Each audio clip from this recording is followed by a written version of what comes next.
There comes a point when waiting for the right time turns into never.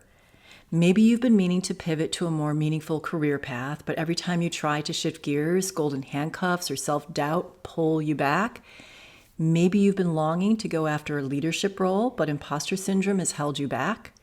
Maybe you've always wanted to start your own business, but the steady paycheck or fear of instability keep you from taking the leap.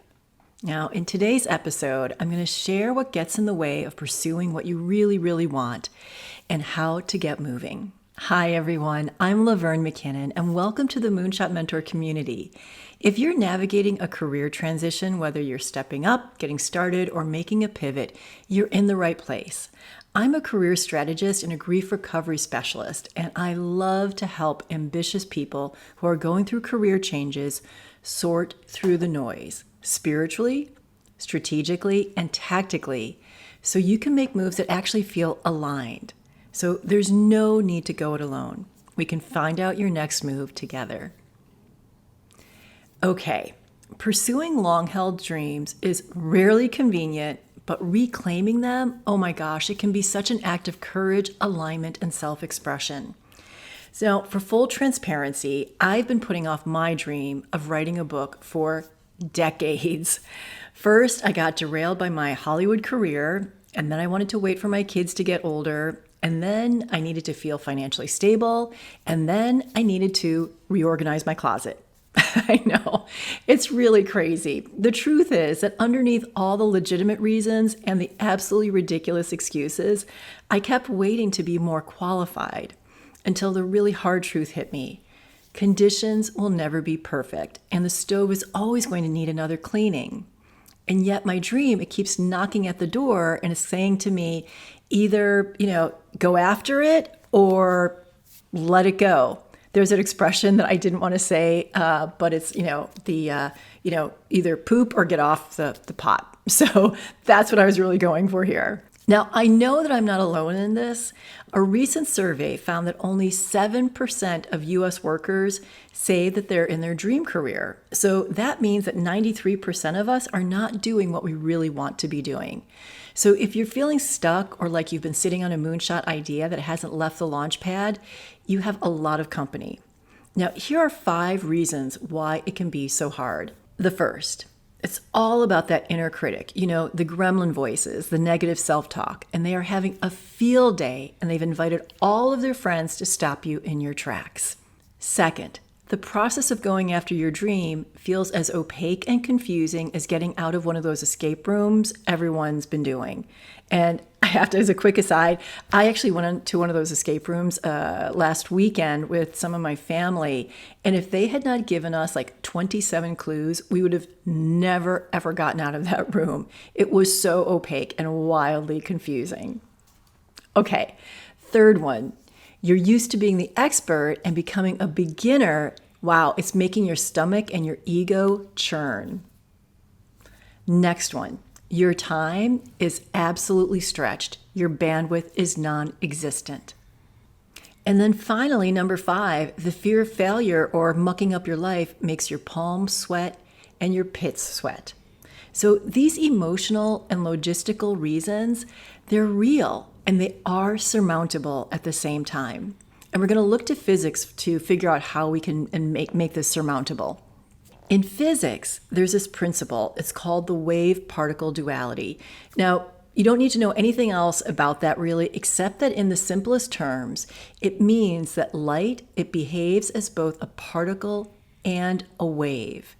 So 2 totally opposite states can and do coexist. So what that means for us is, on one hand, we are filled with doubt, confusion, fear, stress, uncertainty. And on the other hand, we can be confident, clear, brave, resilient. Through the power of the word "and," we connect these seemingly disparate experiences in order to take a first step. I'm going to give you several examples. The inner critic can be screaming in your face, and you send an email.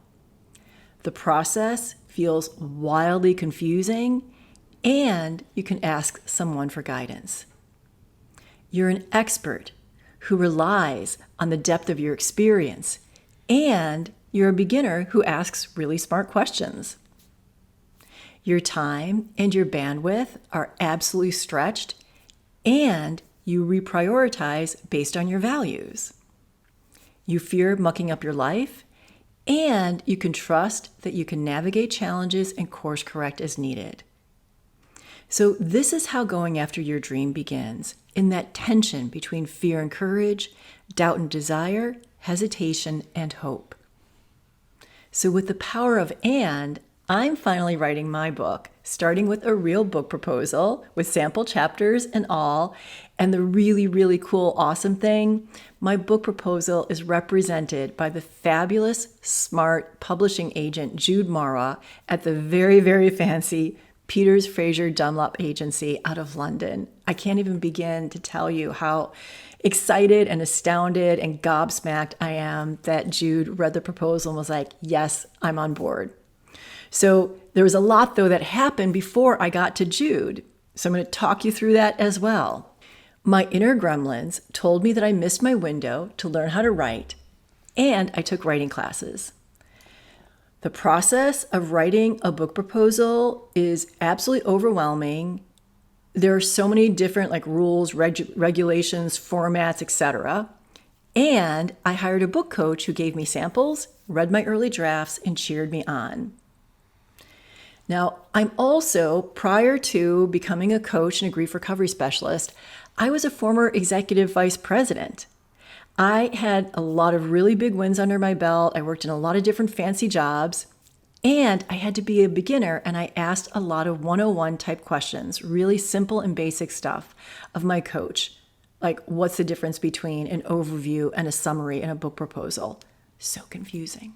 My bandwidth was completely tapped, and I rejiggered my workout schedule so I exercised at home instead of going to the gym, and it saved me about 4 hours per week that I was then able to devote to the writing of the book proposal.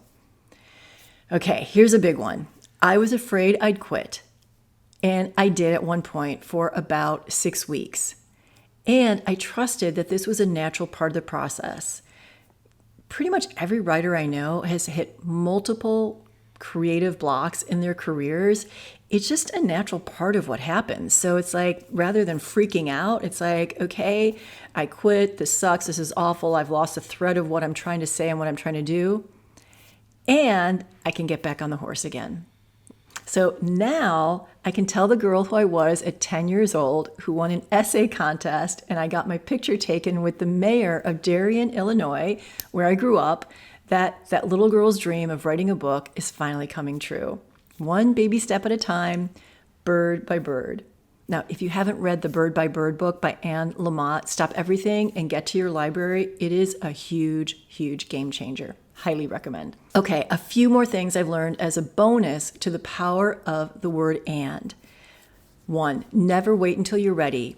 Know that taking that first step is going to feel like a belly flop, but you got into the pool. 2, community matters more than willpower. Get support. Finally, the fear will never go away, but your relationship with it can change. It's like when I see a spider. When I was a kid, I would scream bloody murder. Now I still get the heebie-jeebies, but I can walk on by. Okay, bottom line, pursuing a dream isn't about having perfect timing, unshakable confidence, or unlimited bandwidth. It's about making space for possibility in the midst of your real life. The doubts aren't going to vanish. The dishes are still going to be there. But if the dream keeps knocking at your door, it means that it matters and it wants you and it needs you. And you get to begin, not because you're finally ready, but because you're willing to hold the fear and the desire, the resistance and the hope. And that's going to let you take that first step. Okay, that's it for today.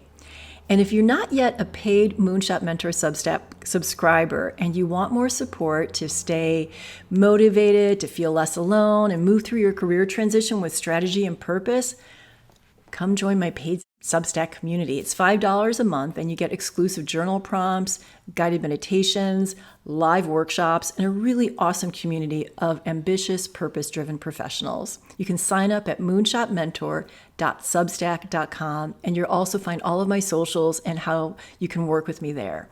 A very big thank you to Amanda Kenny for the editing and social media expertise, and to Lauren Deacon, who manages the Moonshot Mentor brand and is an organizational and research genius. And thank you for spending so much time with me today. Until next week, keep going after your moonshot.